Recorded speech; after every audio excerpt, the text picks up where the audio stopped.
Listen carefully. Today we're going to have a real conversation about something that hits close to home for many of you. Relationships. They're beautiful, but sometimes they reach a point where holding on does more harm than letting go. You're probably sitting there right now, feeling that something's off but can't quite put your finger on it. That gut feeling? It's trying to tell you something. Think about your relationship like a car.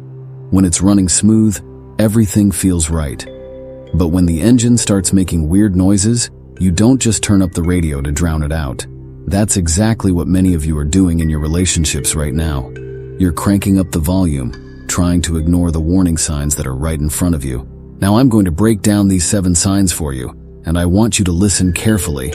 Not because I said so, but because your happiness depends on it. This isn't about giving up at the first sign of trouble. This is about recognizing when a relationship has run its course. The first sign hits different, because it's the one most people ignore. Remember when you used to light up just thinking about your partner? When your phone would buzz, and you'd rush to check if it was them? Now, that excitement has been replaced by dread. You're not anticipating their call anymore. You're avoiding it. That's not just a bad day or a rough patch. That's your heart trying to tell you something fundamental has changed. That excitement has been replaced by dread. You're not anticipating their call anymore. You're avoiding it. That's not just a bad day or a rough patch. That's your heart trying to tell you something fundamental has changed. See, when your body tenses up at the sound of their name, when you find yourself taking the long way home just to avoid another moment of uncomfortable silence, that's your entire being screaming at you. It's like a song that used to be your favorite. You know every word, every beat. But now when it comes on the radio, you can't change the station fast enough. That's not falling out of love. That's your soul recognizing that something isn't right anymore. Here's the thing about love. It's not supposed to drain you. That brings us to the second sign. You're exhausted all the time. Not the kind of tired that comes from working hard or chasing dreams together. This is the bone-deep exhaustion that comes from trying to be someone you're not. Every conversation feels like walking through a minefield. Every decision becomes a battle. You're spending more energy maintaining the relationship than actually living it. The bone-deep exhaustion that comes from trying to be someone you're not. Every conversation feels like walking through a minefield. Every decision becomes a battle. You're spending more energy maintaining the relationship than actually living it. It's like running a marathon with weights on your ankles. Every step takes twice the effort it should. And let me tell you something real. When a simple good morning feels like lifting 1,000 pounds, when deciding what to watch on TV turns into a diplomatic negotiation, that's not normal. You're not tired because you're weak. You're tired because pretending everything's okay is a full-time job you never signed up for. The third sign is subtle but powerful. Your future plans have become solo missions. When you think about next year, next month, or even next week, your partner isn't naturally part of that picture anymore. You're not plotting a future together. You're plotting an escape route. And let me tell you something. When your dreams start excluding the person who's supposed to be your dream partner, that's not just coincidence. That's your subconscious making decisions your heart isn't ready to admit. When your dreams start excluding the person who's supposed to be your dream partner, that's not just coincidence. That's your subconscious making decisions your heart isn't ready to admit. It's like looking at a photo album of your future, and their face is blurry in every picture. When someone asks you about your plans, their name gets stuck in your throat like a lie you can't bring yourself to tell. That's your truth trying to break free from the prison of pretense you've built around your heart. Look at your phone right now. When was the last time you shared something exciting with your partner? Not because you had to, but because they were genuinely the first person you wanted to tell. That's sign number 4. Communication isn't just about talking, it's about wanting to share. When you start filtering your life, saving the good stuff for your friends or family instead of your partner, you're not protecting your relationship. You're already living without it. When you start filtering your life, saving the good stuff for your friends or family instead of your partner, you're not protecting your relationship. You're already living without it. Think about it. When something amazing happens, they're not even in your top 5 people to tell anymore. That promotion at work? You told your best friend first. That funny thing that happened at the grocery store? You shared it in the family group chat. Your partner's becoming a footnote in your own life story. And that's not how the main characters in your life should feel. Sign number 5 is what I call the separate lives syndrome. You know what I'm talking about. You're under the same roof, maybe even sleeping in the same bed, but you're living in different worlds. It starts small. Separate TV shows, separate meal times, separate friend groups. But here's the truth bomb.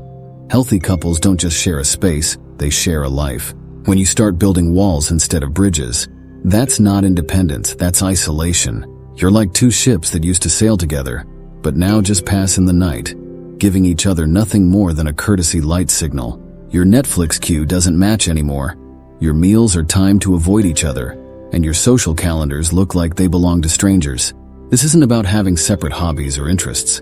It's about deliberately creating distance where there used to be closeness. Now let's talk about respect, because that's what sign number 6 is all about. It's not just about those big, dramatic moments of disrespect. I'm talking about the small stuff, the eye rolls, the dismissive comments, the way you talk about each other to other people. Love can fade and come back, but when respect leaves the building, it rarely returns with a key.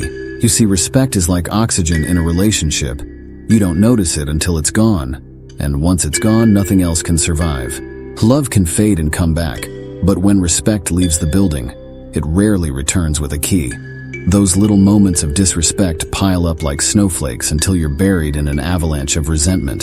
The way you roll your eyes when they speak, the slight edge in your voice when answering their questions, the subtle jabs disguised as jokes. These aren't just bad habits.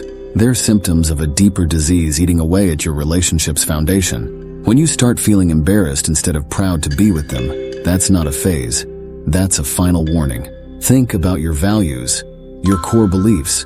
What makes you who you are? Sign number 7 is when you realize these fundamental parts of yourself are being compromised. Not because you're growing together, but because you're shrinking to fit someone else's expectations. Growth in a relationship should feel like spreading your wings, not clipping them. When you find yourself becoming smaller, quieter, less vibrant, that's not love shaping you. That's fear changing you. When you find yourself becoming smaller, quieter, less vibrant, that's not love shaping you, that's fear changing you. Remember the person you used to be? The one with big dreams and bold opinions? The one who didn't think twice about speaking their mind or chasing their goals? That person is still in there, suffocating under the weight of compromises that were never supposed to be made. A real relationship should be like a greenhouse, helping you grow, not a box forcing you to shrink. You might be sitting there thinking, but relationships take work, and you're right. But there's a difference between working on a relationship and working to convince yourself the relationship is worth saving. It's like trying to start a car with no engine. You can turn that key all day long, but at some point you need to accept that it's not going anywhere. Here's what nobody tells you about these signs. They don't show up with warning lights and sirens. They creep in like fog on a cold morning. One day you wake up and can barely see what's in front of you. That's why so many people stay stuck. Because there wasn't one big moment they can point to and say, that's when it ended. Instead, it's 1,000 tiny moments where the relationship died a little at a time. Let's talk about that voice in your head right now. The one making excuses, trying to rationalize these signs away. But we've been together so long. What will people think? Maybe it'll get better. That voice isn't wisdom speaking. It's fear. Fear of change, fear of being alone, fear of starting over. But let me tell you something about fear. It's a terrible relationship counselor. It will keep you stuck in situations that stopped serving you long ago. The truth about relationships that no longer make sense is that they become comfortable prisons. You know the walls, you've memorized the routines, you've learned to live with the limitations. But just because you've learned to live with something doesn't mean you should. Think about what you're teaching your children, your family, your friends when you stay in a relationship that's clearly broken. You're not showing them strength. You're showing them how to settle. You're teaching them that love looks like compromise after compromise until you can't recognize yourself in the mirror anymore. You deserve a relationship that makes you feel like the best version of yourself, not a watered-down version you've created to keep the peace. You deserve someone who sees your growth as a blessing, not a threat. You deserve to wake up excited about your day, not dreading another round of walking on eggshells. These 7 signs? They're not a death sentence.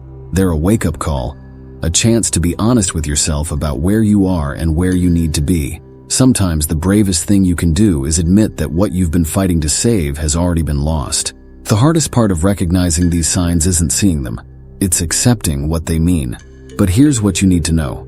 The end of a relationship isn't the end of your story. It's just the end of a chapter. And while closing that chapter might feel like failure right now, one day you'll recognize it as freedom. Remember, you weren't born to shrink yourself to make a relationship work. You were born to grow, to thrive, to live fully. And if your relationship isn't allowing that, then maybe, just maybe, it's time to trust those signs and take the first step toward the life you deserve. Now that's the truth. And that's what I came here to tell you today.